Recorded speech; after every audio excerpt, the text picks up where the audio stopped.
En la conferencia de hoy, el presidente Andrés Manuel López Obrador.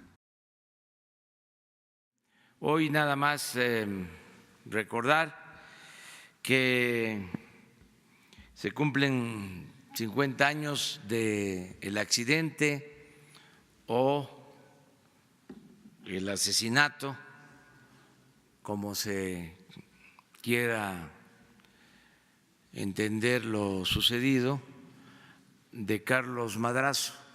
El día de hoy el presidente informa que se cumplen 50 años del asesinato de Carlos Madrazo, quien fuera un gran dirigente político de México e impulsor para que los candidatos del PRI se eligieran democráticamente, a quien recuerda con mucho respeto. Se hará entrega de la lista de las solicitudes de viajes. Pide que se omitan los nombres de estos solicitantes, esto con la finalidad de que se entienda el porqué de las medidas de control para canalizar recursos a estos viajes. El objetivo es no permitir el turismo político. La austeridad no es un asunto administrativo, sino de principios. No se permitirán privilegios en el gobierno. Los servidores públicos deberán aprender a vivir en la justa medianía. El presupuesto no se gastará más sin justificación. Se terminaron los privilegios de la llamada clase política en México, quienes fueron gente sin escrúpulos, sin principios, sin ideales, que saquearon al país por tantos años. Existe apoyo de todos los sectores en contra de la imposición de aranceles a los productos mexicanos que se comercializan en Estados Unidos, y se tiene confianza que esto no ocurra. El presidente prevé una gira por la frontera mexicana la próxima semana.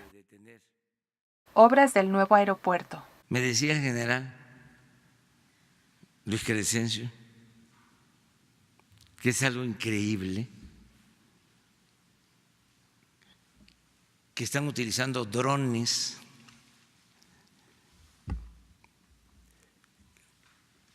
para grabar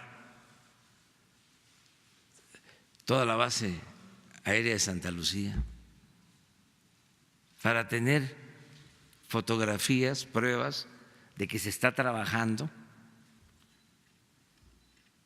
y poder detener la supuesta obra.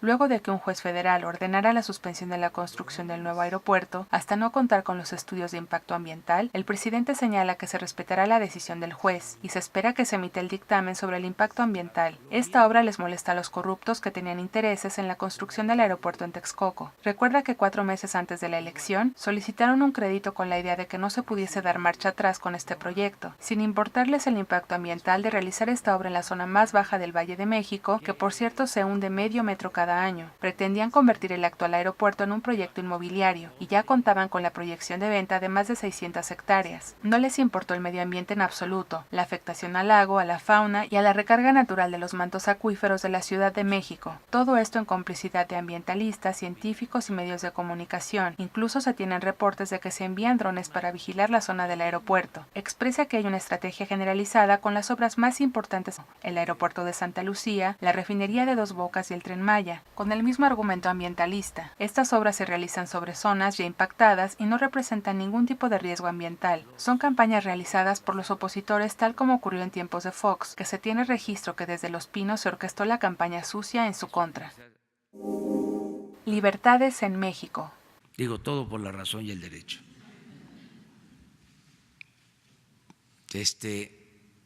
No imponer, prohibido imponer. Así como prohibido prohibir, prohibido imponer. Este gobierno garantiza las libertades y se respeta todo tipo de pensamiento. Esto relacionado a la medida tomada ayer en la que el gobierno de la Ciudad de México permitirá el uso del uniforme neutro en las escuelas de nivel básico públicas y privadas. A lo que el presidente responde, como Ignacio Ramírez Nigromante decía: yo me hinco en donde se hinca el pueblo, respetando a los que están a favor o a los que están en contra de esta decisión del gobierno de la Ciudad de México, el cual ratifica que aceptará todas las recomendaciones de la CNDH. Responsabilidad de la migración.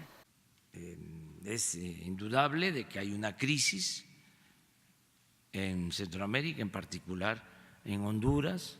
La estrategia es presentar las acciones del gobierno mexicano ante el incremento de los flujos migratorios, producto de la crisis en los países de Centroamérica. Se aplica la ley migratoria, pero también se respetan los derechos humanos. Se darán a conocer estos argumentos en materia migratoria y del narcotráfico al finalizar la reunión con el gobierno de Estados Unidos. Es innegable que existe una crisis en los países de Centroamérica. La mayoría de los migrantes que pasan por nuestro país son hondureños. Es por esto que se ha expresado el interés de que realicen programas para el desarrollo de la región. No es posible dar la espalda a los dolores de la humanidad. Los pueblos de Centroamérica son nuestros hermanos, son seres humanos y hay que apoyarlos desarrollando esta zona atacando las causas.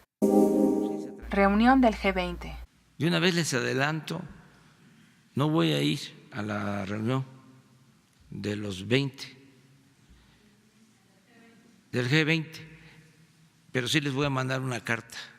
No acudirá y enviará en su representación a Marcelo Ebrard y Carlos Ursúa. Enviará una carta promoviendo una reunión en donde destacará la necesidad de disminuir la desigualdad, que es lo que origina el deterioro del medio ambiente, la migración, la inseguridad y la violencia, por lo que resalta que este es el tema principal que se debe tratar, promoviendo en paralelo fomentar la justicia en el mundo. No acudirá a tratar las decisiones del gobierno estadounidense con el fin de no contribuir en una confrontación. Se espera que la reunión tenga un buen resultado, no permitiendo nada que afecte nuestra soberanía y el respeto a los derechos humanos. Renuncia de García Alcocer.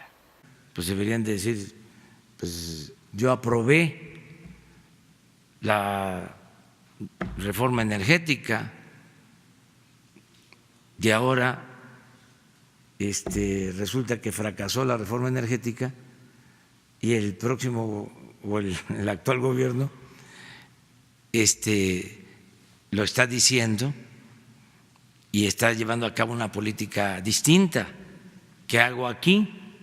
Presenta su renuncia a la presidencia de la CRE Guillermo García Alcocer. Descarta el presidente Andrés Manuel López Obrador alguna presión del gobierno y menciona que los que no comparten el nuevo proyecto de nación en un acto de honestidad han optado por separarse de sus cargos. Sobre todo que el ahora ex titular de la CRE participó de manera activa en la reforma energética y no compartía la ideología de transformación en la que se transita. No es un cambio de gobierno, es un cambio ideológico profundo que se está construyendo. Se enviará esta semana la propuesta para ocupar este cargo. Ministros de la Corte. Se está trabajando de manera conjunta, desde luego respetando la autonomía de cada poder. El ministro Arturo Saldívar, presidente de la Corte, denunció la infiltración del crimen organizado en el Poder Judicial. El gobierno trabaja de manera conjunta, respetando la autonomía de cada poder. Reitera su confianza al presidente de la Suprema Corte de Justicia. No existe más la corrupción tolerada desde el gobierno, y serán denunciados los funcionarios que cometan algún delito. Refinería de Dos Bocas. Va a haber acompañamiento siempre de organismos internacionales, de la ONU y de la función pública. Habrá acompañamiento de la ONU y de la función pública en la construcción de la refinería. No se permite ya la corrupción en el gobierno. No tiene la disponibilidad del gobierno para repetir la licitación, aunque insta a investigar cualquier acto de posible corrupción. Será denunciada cualquier empresa extranjera o nacional que incumpla con los contratos asignados. No se llevará a cabo ningún proyecto que no pueda finalizar el actual gobierno, y se presentará un informe con las obras que no se concluyeron en la administración anterior. Me tengo que ir. Muchas gracias. Voy a, por si quieren acompañarme, vamos a Colima. Vamos a estar en Colima el día de hoy. Muchas gracias. Ya estás informado. No olvides darle like a este video, comparte y suscríbete a Escucha Diario. La conferencia del presidente Andrés Manuel López Obrador en 5 minutos o menos.